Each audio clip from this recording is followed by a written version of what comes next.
Hello students, इस lesson में हम करने वाले हैं विलियम कॉलिंस की एक बहुत ही खूबसूरत poem, a very beautiful poem. The name is ode to evening. Okay, let's start. So these are first lines. If aught of autumn stop, or pastoral song may hope chest you to soothe thy modest ear. If aught of autumn stop, aught का मतलब कुछ भी, anything. Orton stop का मतलब यहाँ पे है बांसुरी से. बांसुरी की जो लकड़ी होती है वो ओट की होती है, ऑटन होती है, और स्टॉप यानी उसके ऊपर के छिद्र, यानी ऑटन स्टॉप का कुछ भी, एनीथिंग ऑफ ऑटन स्टॉप, यानी बांसुरी पर बजाया गया कोई भी गीत, कोई भी संगीत. ओके. और पेस्टोरल सॉन्ग या फिर पेस्टोरल सॉन्ग, जो चरवाहे गाते हैं उनको पेस्टोरल सॉन्ग बोलते हैं. जो भेड़ बकरियां चराते हैं ना खेतों के अंदर, वो जो भी गाते हैं वैसे सॉन्ग्स को पेस्टोरल सॉन्ग कहते हैं. तो शाम को अगर कोई भी बांसुरी की कोई भी चीज़ बजे म्यूजिक का, या कोई भी पेस्टोरल सॉन्ग बजे, may hope chaste you to soothe thy modest ear, तो वो चीज़ें उम्मीद कर सकती हैं, या मैं उम्मीद कर सकता हूँ कि ऑटन स्टॉप से, बांसुरी से या पेस्टोरल सॉन्ग से मैं तुम्हारे मोडेस्ट ईयर को सूद कर सकूं, यानी उनको इंजॉय करवा सकूं. To make them enjoy. Soothe means सहलाना होता है, सूद मीन्स वैसे, यानी कहने का मतलब ये है कि शाम को अगर बांसुरी का म्यूजिक हो या फिर पेस्टोरल सॉन्ग हो जिसकी सहायता से मैं चेस्ट ईव, ईव को बोला गया है कि हे चेस्ट ईव, चेस्ट का मतलब पवित्र और ईव का मतलब होती है कुंवारी लड़की. तो कुंवारी लड़की मानता है उस इवनिंग को, तो इवनिंग को कुंवारी लड़की मानते हुए एड्रेस कर रहा है कि मैं उम्मीद करता हूँ कि मैं बांसुरी से या पेस्टोरल सॉन्ग से तुम्हारे मोडेस्ट ईयर्स को सूद कर सकूं, तुम्हें इंजॉय करवाऊं उस म्यूजिक से. अब यहाँ पे लिटरेरी डिवाइसेस देखते हैं कौन कौन सी यूज़ की हैं. ओट का मतलब पता है हमें, एनीथिंग. ऑटन स्टॉप का मतलब क्या है? Oaten is used as an adjective. Stop is the blocking of the sound so that musical notes can be produce. तो ये जो लिटरेरी डिवाइस है ये मेटोनमी है. मेटोनमी का मतलब ये होता है कि जब आप किसी चीज़ का सीधा सीधा नाम ना लेकर के उसका कोई और नाम ले लो तो उसको हम मेटोनमी कहते हैं. जैसे pen is mightier than the sword, तो यहाँ पे पेन का मतलब पढ़े लिखे लोग, स्वॉर्ड का मतलब तलवार यानी शक्तिशाली लोग. तो शक्तिशाली लोगों से विद्वान लोग जो होते हैं वो ज़्यादा शक्तिशाली होते हैं, यानी ज़्यादा पावरफुल होते हैं. तो तलवार यहाँ पर रिप्रेजेंट करती है किसी और को, पेन रिप्रेजेंट करता है किसी और को. इसी तरह से ऑटन स्टॉप है वो बांसुरी को रिप्रेजेंट करता है. तो यहाँ पे ये लिटरेरी डिवाइस है, हमें ध्यान में रखनी है. ओके. और मोडेस्ट ईयर है, जो इवनिंग के मोडेस्ट ईयर हैं. अब मोडेस्ट जो है वो ईयर नहीं होते हैं, विनम्र ईयर नहीं होते हैं. विनम्र वो खुद ईव है, इवनिंग है. तो इसको विशेषण को गलत जगह लगा दिया है. इसको कहते हैं ट्रांसफर्ड एपिथेट. क्या बोलते हैं? Transferred epithet. यानी एपिथेट यानी विशेषण को ट्रांसफर कर दिया गया है, किसी और जगह लगाना था कहीं और लगा दिया है. तो ये लिटरेरी डिवाइस है, इससे भाषा में थोड़ी सी रोचकता आ जाती है ऐसा करने से. ओके. नेक्स्ट लाइन्स है लाइक दाई ओन सोलम स्प्रिंग. यहाँ पे लाइक आपको पता ही है सिमिली होती है. जैसे दाई ओन सोलम स्प्रिंग, सोलम स्प्रिंग में आप नोट करोगे एलिट्रेशन है. इसका मतलब ये है कि मैं उसी तरह से तुम्हें इंजॉय करवाना चाहता हूँ जिस तरह से तुम अपने सोलम स्प्रिंग्स को इंजॉय करती हो. यानी शाम को क्या होता है, जो स्प्रिंग्स हैं यानी जो झरने हैं, यहाँ पे स्प्रिंग्स का मतलब झरना है, जो झरने हैं वो सोलम हो जाते हैं, धीरे धीरे बहने लग जाते हैं, उनमें पानी जो गिरता है वो धीरे धीरे गिरता है. शाम को एक्टिविटीज़ थोड़ी कम हो जाती है, तो इवनिंग जो है उन स्प्रिंग्स को इंजॉय करती है. तो मैं उन्हीं स्प्रिंग्स की तरह पेस्टोरल सॉन्ग से या बांसुरी के म्यूजिक से तुम्हें आनंद देना चाहता हूँ. अगली line thy springs and dying gales. यहाँ स्प्रिंग फिर दोबारा यूज हुआ है, लेकिन यहाँ पे इसका मतलब स्प्रिंग सीजन से है, बसंत से है. दाई स्प्रिंग्स एंड डाइंग गेल्स, तुम्हारी जो बसंत ऋतु है तुम उसको भी इंजॉय करती हो, और तुम्हारे डाइंग गेल्स, गेल्स होती है ठंडी ठंडी हवाएं, हवाओं का झोंका, लेकिन शाम को वो डाइंग हो जाता है, डाई हो जाता है, यानी मरने लग जाता है, यानी हवा जो है वो बहुत ही धीमे धीमे चलने लग जाती है. तो इसको बोला गया है डाइंग गेल्स. तो शाम को तुम्हारे जो झरने हैं तुम उसको भी इंजॉय करती हो, तुम्हारी जो मंद पड़ती हुई हवाएं हैं उसको भी इंजॉय करती हो. तो मैं भी तुम्हें इंजॉय करवाना चाहता हूँ पेस्टोरल सॉन्ग से या ऑटन स्टॉप के म्यूजिक से. ओके. डाइंग गेल्स आप देखिए, ये मेटाफर है, पर्सनल मेटाफर बोलते हैं इसको। मेटाफर वो चीज़ होती है जिसमें हम सिमिली की तरह लाइक और एज का यूज़ नहीं करते हैं। तो डाइंग गेल्स, मरती हुई हवाएं, तो मरती हुई हवाएं को हम सही तरीके से ये बोलेंगे कि वो हवाएं जो धीरे धीरे धीरे धीरे कम होती जा रही हैं। तो यहाँ पे सीधा सीधा हमने डाइंग बोल दिया, तो ये हो गया metaphor. Next lines, O nymph reserved while now the bright haired sun. अब एक और एड्रेस किया है, ओ निम्फ रिजर्व। एक एड्रेस ये था चेस्ट ईव, यहाँ पे दूसरा एड्रेस है ओ निम्फ रिजर्व। जब भी पोइट्री में ओ आ जाता है तो इसको अपोस्ट्रोफी कहते हैं, यानी संबोधन कहते हैं। तो ये एक लिटरेरी डिवाइस यहाँ पे भी है। निम्फ रिजर्व बोला है। निम्फ एक बहुत ही खूबसूरत लड़की होती है, रिजर्व का मतलब होता है शर्मीली, शांत। तो इवनिंग जो है वहाँ उस समय वातावरण बिल्कुल शांत हो जाता है, इसलिए इसने निम्फ को, उस इवनिंग रूपी निम्फ को रिजर्व बोला है कि हे शर्मीली लड़की। वाइल नाउ, अब तुम्हारे समय, the bright haired sun, bright haired sun बोला है तो इसका मतलब पर्सोनिफिकेशन कर दिया गया है, मानवीकरण कर दिया गया है सन का, क्योंकि सन तो एक चीज़ है, उसके बाल नहीं होते हैं, बाल इंसानों के होते हैं। तो ब्राइट हेयर्ड सन, सन को बोला है ब्राइट हेयर्ड। ब्राइट हेयर्ड का मतलब सन की जो किरणें हैं वो उसके बालों जैसी दिखाई दे रही हैं। सिट्स, वो बैठता है इन योन वेस्टर्न टेंट, तुम्हारे वेस्टर्न टेंट के अंदर। तो शाम को सूरज छिपता है पश्चिम दिशा में, तो वहाँ उसको वेस्टर्न टेंट बोला है। उस दिशा में एक अलग सा ही आभा होती है, एक अलग सा ही प्रकाश होता है शाम को, टेंट का रूप सा ले लेता है वो, दूर से टेंट दिखाई देता है, एक अलग सी चैम्बर दिखाई देता है, एक अलग सा ही। तो ऐसा लगता है कि सूरज जो है अपने चमकीले बालों के साथ वहाँ बैठा है।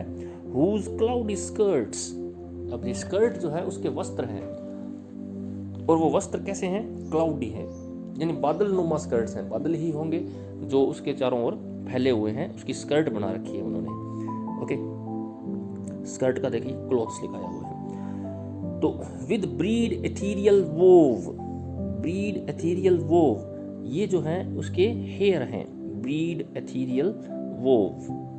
तो वो अपने क्लाउडी स्कर्ट्स के साथ सन जो है वेस्टर्न टेंट में अंदर बैठा है, और उसके जो क्लोथ्स हैं, उसके जो बाल, जो क्लोथ्स हैं वो तो स्कर्ट का आकार लिए हुए हैं, और जो उसके ये जो हैं बाल हैं ब्रीड एथीरियल वोव हैं, यानी बाल जो है हवा में उड़ रहे हैं। ब्रीड का मतलब बाल है, और एंट्वाइंड है, वो उलझे हुए हैं। एथीरियल है, एथीरियल का मतलब उनके अंदर हवा है, और वोव का मतलब लहरा रहे हैं, बाल जो हैं वो लहरा रहे हैं। Over hang his wavy bed, और सूर्य जहाँ बैठा है उस बेड को वेवी बेड कहा गया है। वेवी यानी लहरों का बेड। तो शाम को जब सूरज पश्चिम दिशा में चला जाता है, तो वहाँ जब बादल होते हैं, तो बादल जो हैं एक ऐसा आकार ले लेते हैं जैसे कि उसकी स्कर्ट हो, उसका जो पहनावा हो, और वहाँ पे उसके जो बाल हैं वो उलझे हुए लगते हैं, और ऐसा लग रहा है कि वो जो बाल हैं वो उसके बेड से नीचे हैंग भी कर रहे हैं, लटक भी रहे हैं। तो बाल यहाँ पे वो उसकी किरणें हैं, और वो इस तरह से दिखाई दे रहा है जैसे कि वो बाल उसके वेवी बेड से लटक रहे हों। Okay, wave like bed. तो ये बड़ी ही एक सुंदर इमेजरी क्रिएट की है, आपके सामने चित्र उभर जाना चाहिए जब हम ये पोएम पढ़ते हैं कि किस तरह से सूर्य का वर्णन किया गया है शाम को जब वो छुपने वाला होता है। तो सूरज जब छिपता है तो उसके चारों तरफ बादलों का घेरा इस तरह से बन जाता है जैसे कि वो उसने स्कर्ट पहन रखी हो कोई, और उसके जो बाल हैं वो उसके वेवी बेड से, वेव नुमा जो बेड बन जाता है उसका बादलों का, उसके बेड से लटकते हुए हमें दिखाई देते हैं। ओके, अब अगली पिक्चर पे चलते हैं। शाम की ही पिक्चर का वर्णन है। Now air is hushed, evening में और क्या होता है, एयर जो होती है वो हश हो जाती है, यानी एकदम शांत हो जाती है, चुप हो जाती है। सेव यानी एक्सेप्ट, एयर यानी वातावरण जो है एकदम शांत हो गया है, सिवाय कहाँ, सिवाय where the weak eyed bat, bat को वीक आइड बैट बोला है। बैट यानी चमगादड़, वीक आइड इसलिए बोला क्योंकि वो अंधेरे में ही देख सकता है, दिन में देख नहीं सकता है। तो वहाँ पे जो वीक आइड बैट है, जहाँ पे weak eyed bat with short shrill shrieks flit by, तो वातावरण एकदम शांत है, एयर हश है, सिवाय उस जगह के जहाँ पे चमगादड़ उड़ रहे हैं, क्योंकि चमगादड़ उड़ते हुए ये काम करते हैं, शॉर्ट श्रिल श्रीक करते हैं। इसमें आपको एक तो नोटिस होगी, शॉर्ट श्रिल श्रीक है एलिट्रेशन, एलिट्रेशन यानी सह की वर्ड इसमें बार बार आ रही है। और फ्लिट्स बाय का मतलब है उड़ते हैं। ओके, शॉर्ट श्रिल श्रीक ये चमगादड़ की आवाज़ है। तो ऐसी आवाज़ जिसको पढ़ने मात्र से ही हमें उस आवाज़ का आभास होने लगता है, तो उसको हम एक और लिटरेरी डिवाइस बोलते हैं ओनोमोटोपिया। ओके, भी है, ओनोमोटोपिया भी है और एलिट्रेशन की भी इसके अंदर है। तो उस जगह को छोड़ करके वातावरण एकदम शांत है, जहाँ चमगादड़ अपनी शॉर्ट श्रिल श्रीक्स कर रहे हैं, यानी अपनी तीखी छोटी और चीख जो है वो उत्पन्न कर रहे हैं। वहाँ उड़ते हैं वो, किस पे उड़ते हैं? लेदर्न विंग पे उड़ते हैं। लेदर्न विंग यानी आपको पता ही है, चमगादड़ के जो पंख होते हैं वो चमड़े के होते हैं, चमड़ी के ही बने होते हैं। और वेयर द बीटल वाइंड्स, या फिर उस जगह पे वातावरण एकदम शांत है, परंतु जहाँ चमगादड़ उड़ रहे हैं वहाँ पर वातावरण शांत नहीं है। और या फिर उस जगह पे वातावरण शांत नहीं है जहाँ बीटल वाइंड्स कर रहे हैं, बीटल घूम रहे हैं गोल गोल। बीटल यानी झिंगुर, वो घूम रहे हैं। झिंगुर नुमा एक कीड़ा होता है, हिंदी में शायद झिंगुर ही कहते हैं, तो शाम को उड़ता है। वो क्या कर रहा है? His small but sullen horn, घूम रहा है, वाइंड कर रहा है अपने स्मॉल, अपने छोटे परंतु सलन हॉर्न के साथ। सलन का मतलब एक रूठी हुई चीज, एंग्री हो जो किसी से, हम उसको सलन बोलते हैं। तो यहाँ पे फिर से ट्रांसफर्ड एपिथेट है ये। सलन हॉर्न नहीं है, सलन वो बीटल है, यानी उदास है किसी से, एंग्री ऐसा लग रहा है। हॉर्न उसकी आवाज़ है। तो वहाँ पे वो बीटल जो है एक जगह पे गोल गोल घूम रहे हैं और इस तरह की आवाज़ कर रहे हैं मानो किसी के प्रति वो गुस्सा हो। ओके, सलन हॉर्न बजा बजा के। तो वहाँ पे एयर शांत नहीं है, बाकी जगह एयर शांत है एकदम। As oft he rises midst the twilight path against the pilgrim born in heedless hum. ही यहाँ पे आया है उसी के लिए, बीटल के लिए। एज ऑफ्ट ही राइजेस, तो जैसे ही वो राइज करता है, अक्सर वो ऊपर उठता है घूमते घूमते, मिड्स द ट्वाइलाइट पाथ, और किसके बीच में, किसके मध्य में? रास्ते के बीच में। रास्ता कैसा है? ट्वाइलाइट वाला है, यानी वो रास्ता जो है वो धीरे धीरे अंधेरा होता जा रहा है रास्ते में, इसलिए इसको ट्वाइलाइट पाथ बोला है। उस रास्ते पे वो उड़ता है बीच में से, और जब रास्ते में उड़ता है तो वो टकराता है अगेंस्ट, यानी किसी के साथ टकराता है, against the pilgrim born in heedless hum, उस यात्री से जो उस रास्ते पे चल रहा होता है, उसको पिलग्रिम बोला है। उस यात्री को पिलग्रिम इसलिए बोला है क्योंकि वो बेचारा किसान होगा और अपने खेत से आ रहा होगा, तो खेत उसका तीर्थ है, वहाँ पे वो रोज जाता है, कमाई करके आता है, काम करके आता है, इसलिए इसको पिलग्रिम बोला है। बोर्न इन हीडलेस हम, तो वो जो पिलग्रिम है वो अपने हीडलेस हम में जा रहा होता है। बोर्न का मतलब जा रहा होता है, हीडलेस हम में जा रहा होता है। हीडलेस का मतलब बेपरवाह, केयरलेस, और हम का मतलब की साउंड करना, उसको हम बोलते हैं। तो पिलग्रिम जो है, वो जो यात्री है, वो अपनी ही मस्ती में चला जा रहा है, दुनिया से एकदम बेपरवाह है। उससे वो बीटल जो है कभी कभी टकराता है। ओके, तो हीडलेस हम में आप देखोगे एलिट्रेशन है की साउंड है, और ये ट्रांसफर्ड एपिथेट है। ट्रांसफर्ड एपिथेट ये इसलिए है क्योंकि हम हीडलेस नहीं है, हम तो उसकी आवाज़ है, वो हीडलेस नहीं है। हीडलेस वो खुद है, पिलग्रिम है। तो यहाँ पे पिलग्रिम को हीडलेस नहीं बोल करके हीडलेस हम बोल दिया है। इससे हम सेंस तो हम समझ जाते हैं कि हीडलेस वास्तव में कौन है। ओके, बोर्न का मतलब है गोइंग, जाना। पिलग्रिम का मतलब है ट्रैवलर, जो भी उस बात पर जा रहा है। Okay, now teach me made composed, अगली लाइन से हम देखते हैं।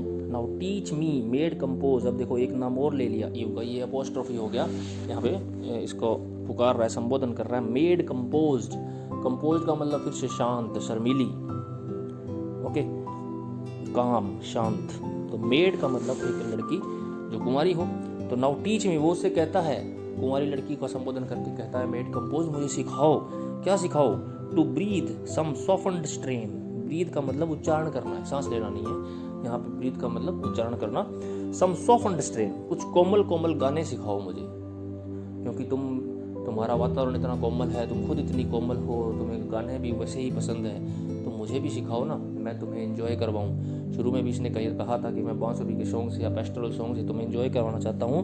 तो वो कहता है कि तुम्हारा जो वातावरण ऐसा है, तो मुझे भी कुछ सिखाओ, मैं तुम्हें एंजॉय करवाऊँ। Some softened strain, whose numbers stealing through thy darkening vale, और जो मैं नंबर्स हैं, वो जो नंबर्स यानी गाने जो हैं, हुज नंबर्स, जो उसके जो गाने हैं, stealing through thy darkening Wales, तुम्हारी डार्कनिंग वेल से मैं चुराऊंगा। Stealing through thy darkening well, darkening well का मतलब है अंधेरा होता हुआ, घाटी के अंदर जो अंधेरा होता है, वेल घाटी है, तो घाटी के अंदर जब अंधेरा होता है तो वातावरण ऐसा बड़ा ही काम और कंपोज हो जाता है, तो उस वातावरण से वो गाने चुराना चाहता है। May not unseemly with its stillness suit, और वो जो गाने हैं, वो जो गाने तुम मुझे सिखाओगी, वो गाने सूट करने चाहिए तुम्हारी स्टिलनेस को। अनसीमली ना हो वो। मे नॉट अनसीमली का मतलब वो उससे मैच करते हुए होने चाहिए, अनमैचिंग ना हो। अनसीमली का मतलब अनमैच्ड ना हो वो तुम्हारी स्टिलनेस के साथ। यानी ऐसे ही गाने होने चाहिए जो तुम्हारे वातावरण से एकदम मैच करते हों, बिल्कुल शांत होने चाहिए, काम होने चाहिए, कूल होने चाहिए, एकदम बढ़िया, मतलब जिससे तुम्हें आनंद मिले। ओके। एज म्यूजिंग स्लो का मतलब है सोचना। तो मैं ये सोचता हूँ ये चीज़ें। As musing slow I am lost in thinking, सोचते सोचते मैं खो गया हूँ। आई हेल, मैं पुकारता हूँ, द जेनियल लव्ड रिटर्न, और मैं उन गानों के माध्यम से तुम्हारे वापस आने की कामना करूँगा कि तुम जल्दी वापस आओ। द जेनियल लव्ड रिटर्न, तुम्हारा kind loved welcome your return. Loved return का मतलब है तुम्हारे रिटर्न को मैं वेलकम करूँगा, तुम जल्दी से वापस आओ उन गानों के द्वारा। तो यहाँ पे पहला फुल स्टॉप आया, देखो जब से हम पढ़ रहे हैं यहाँ पे एक सेंटेंस पूरा हुआ है। ओके, अब हम अगले सेंटेंस की ओर आते हैं, अगली लाइंस की तरफ आते हैं। फॉर व्हेन, नया सेंस शुरू हो रहा है, यहाँ से एक नया वाक्य शुरू हो रहा है। For when the folding star arising shows his paly circulate at his warning lamp. अब तुम्हारा फोल्डिंग स्टार अराइज होता है, उगता है। फोल्डिंग स्टार, इवनिंग में एक स्टार उगता है जिसको हम इवनिंग स्टार बोलते हैं। तो यहाँ पे वो इंडिकेट करता है कि इवनिंग हो गई है। जो शाम को काम करते हैं लोग खेतों के अंदर, वो स्टार को देख करके समझ जाते हैं कि भाई अब इवनिंग हो गई है, क्योंकि इस समय घड़ियाँ नहीं थी जिस समय इसने ये कविता लिखी थी। तो लोग इन नेचुरल चीज़ों पर ही डिपेंड करते थे टाइम के लिए। तो फोल्डिंग स्टार यानी तुम्हारा जो इंडिकेटिंग स्टार है वो अराइज होता हुआ शो कर रहा है, दिखा रहा है। क्या शो कर रहा है? हिज पेली सर्किलेट, उसका पेली सर्किल, अपना पेली सर्किल दिखा रहा है। पेली सर्कल का मतलब उसका जो डिम सर्किल है वो दिखा रहा है। पेली यानी डिम, मध्यम circle. Eight his warning lamp, warning lamp का मतलब वार्निंग कर रहा है नाइट की। वो जो उसका लैम्प नुमा प्रकाश हो रहा है उस तारे का, वो वार्निंग है लोगों के लिए कि भाई घर को लौट जाओ, अब रात होने वाली है। The fragrant hours and elves who slept in flowers the day। अब आता है फ्रेग्रेंट आवर्स का मतलब है ट्रांसफर एपिथेट, तो यूज हुआ है। ये जो फ्रेग्रेंट जो है वो एयर है, ना कि आवर्स है। तो अब जो फ्रेग्रेंट आवर यानी फ्रेग्रेंट एयर है, जो खुशनुमा हवाएं हैं, तो खुशनुमा हवाओं को खुशनुमा समय बोल दिया गया है। तो ट्रांसफर एपिथेट मानेंगे हम इसको। अब जो ये खुशनुमा हवाएं हैं, सुगंधित हवाएं हैं, और जो एल्व्स हैं, एल्व्स होती हैं परियां, छोटी छोटी परियां। Who slept in flowers the day, जो दिन के अंदर फ्लावर्स के अंदर सो रही थी। दिन के समय में ये परियां और ये जो सुगंधित हवा कहाँ थी? दोनों चीजें फूलों के अंदर थी। Okay. And many a nymph, और बहुत सारी निम्फ, बहुत सारी सुंदर कन्याएं, सुंदर औरतें। Who reads her bro with says, जो अपनी ब्रोज को, जो अपनी आंखों के ऊपर जो भौहें होती हैं उनको रीड्स कर रही थी, गूंथ रही थी। रीड करने का मतलब है गूंथना, सजाना, डेकोरेट करना, वियर करना। किससे? सेज से। सेज होती है एक घास। आपने बहुत सारे पुराने सीरियल्स में देखा होगा कि औरतें जो हैं अपने सिर के ऊपर एक मुकुट पहनती थी घास को गूंथ करके, एक माला सी बन जाती है, उस माला को सिर पे पहनती थी। उसी का जिक्र कर रहा है कि जो बहुत सारी अब निम्फ हैं उन्होंने अपने आप को सजाया है, अपनी ब्रोज को गूंथ करके, घास को गूंथ करके अपने सर पे सजा लिया है। And sheds the freshening dew and lovelier still the pensive pleasure speed prepare thy shadowy car. अब यहाँ पे फुल स्टॉप बड़ी जल्दी आ गया, ये बड़ा छोटा सेंटेंस था पिछले के मुकाबले। दोबारा पढ़ते हैं। And sheds the freshening due, और वो जो है एक फ्रेशनिंग ड्यू शेड करती है। फ्रेशनिंग ड्यू का मतलब एक ताज़ा ओस की बूंदें जो हैं उसको गिराती हैं। एंड लवलियर स्टिल, और उससे भी ज़्यादा सुंदर, द पेंसिव प्लेजर स्वीट, उससे भी ज़्यादा सुंदर पेंसिव प्लेजर वो है वो गिराती है। यानी वातावरण के अंदर एक पेंसिव प्लेजर जो है वो बिखेर देती है। पेंसिव प्लेजर में एक इंटरेस्टिंग चीज़ है, ये ऑक्सीमोरॉन है। ऑक्सीमोरॉन होता है दो अपोजिट चीज़ों को एक साथ जोड़ देना, जैसे झूठा सच, जिंदा मौत, ओके, या मरी हुई जिंदगी। इस तरह से जो दो अपोजिट चीज़ें हैं उनको हम एक साथ जोड़ देते हैं तो उसको हम बोलते हैं ऑक्सीमोरॉन। तो यहाँ पे प्लेजर और पेंसिव दो अपोजिट वर्ड्स हैं। प्लेजर तो एक अच्छी चीज़ है, आनंद। पेंसिव का मतलब दुखी आनंद कह सकते हो आप। एक पेंसिव यानी जिसके अंदर थोड़ा सा दुख मिक्सड हो। सबड्यूड प्लेजर, सबड्यूड का मतलब मंद मंद जो है आनंद। तो ये अपोजिट क्वालिटीज हो गई हैं, तो इसको हम कहते हैं ऑक्सीमोरॉन। तो वो आनंद एक ऐसा है जिसमें एक थोड़ा सा दुख भी है समर में उसका इवनिंग के बीतने का। तो वो जो एल्व्स जो थी, जो निम्फ जो थी, जो सजदज की आई हैं, वो ऐसी ड्यू को बिखेर देती हैं और एक आनंद बिखेर देती हैं शाम को, जो बड़ा ही थोड़ा सा कष्टप्रद भी है, आनंददायक भी है। वो एक और काम करती हैं, वो उसकी शेडोवी कार को तैयार करती है। शेडोवी कार का मतलब डस्की कार को, यानी उस समय एकदम अंधेरा हो जाता है, इसलिए उसको जो कार को शेडोवी बोला है। ये फिर से ट्रांसफर्ड एपिथेट है इसके अंदर, आप देखोगे यहाँ पे डस्की है, तो कार डस्की नहीं है, वातावरण डस्की है। शेडोवी कार को तैयार करते हैं क्योंकि कार उस शेडोवी वातावरण में बच जाएगी, उसकी शेडोवी कार तैयार करते हैं जिससे कि वो अब इवनिंग जो है निकल जाए यहाँ से, क्योंकि अब रात होने वाली है। Okay, then lead calm votaress where some sheety lake cheers the lone heath. Then lead calm votaress, अब एक नाम और दे दिया इवनिंग का, काम वॉटरेस। काम का मतलब शांत, वोटरेस का मतलब होता है पुजारिन। वोटेरी होता है पुजारी, वोटेरस का मतलब होता है पुजारिन। तो एक ये इसको एक ऐसी औरत के रूप में यहाँ पे दिखाया गया है जो किसी की भक्ति में लीन है। तो वो कहता है कि लीड, ले जाओ मुझे कहाँ पे, जहाँ पे कोई शीटी लेक हो। शीटी लेक का मतलब एक ऐसी झील जो जम गई हो, बर्फ से जम गई हो, एकदम प्लेन हो, एकदम स्थिर हो, इसीलिए इसको शीटी बोला है। शीटी का मतलब snow covered. Okay, cheers the lone Heath, जहाँ पे कोई ऐसी शीटी लोक हो जो किसी लोन हीथ को चीयर करे। लोन हीथ का मतलब एक ऐसी जगह जहाँ एकदम सुनसान हो, कोई आबादी ना हो, वहाँ पे ले जाओ, लीड करो काम वोटरेस मुझे, और तुम खुद भी जाओ। जो ऐसी शीटी लेक पे जाओ जो चीयर करती हो, जो आनंद देती हो इस लोन हीथ को, एकदम सुनसान जगह को, निर्जन जगह को। या फिर टाइम हेलोड पाइल की ओर ले जाओ। टाइम हेलोड पाइल यानी कोई ऐसा खंडर जहाँ पे कोई एक्टिविटी ना हो रही हो। टाइम हेलोड का मतलब समय द्वारा बर्बाद किया हुआ, पाइल यानी ढेर, यानी एक ऐसी पुरानी बिल्डिंग, खंडर। और अपलैंड फैलो ग्रे, और या फिर किसी ऐसी ज़मीन पर ले जाओ जहाँ पे खेती वगैरह ना हो। फैलो लैंड वो जगह होती है जहाँ पे खेती नहीं होती है, जहाँ पे बस ऐसी घास फूस उगती रहती है। जो अपलैंड हो यानी थोड़ी ऊपर हो।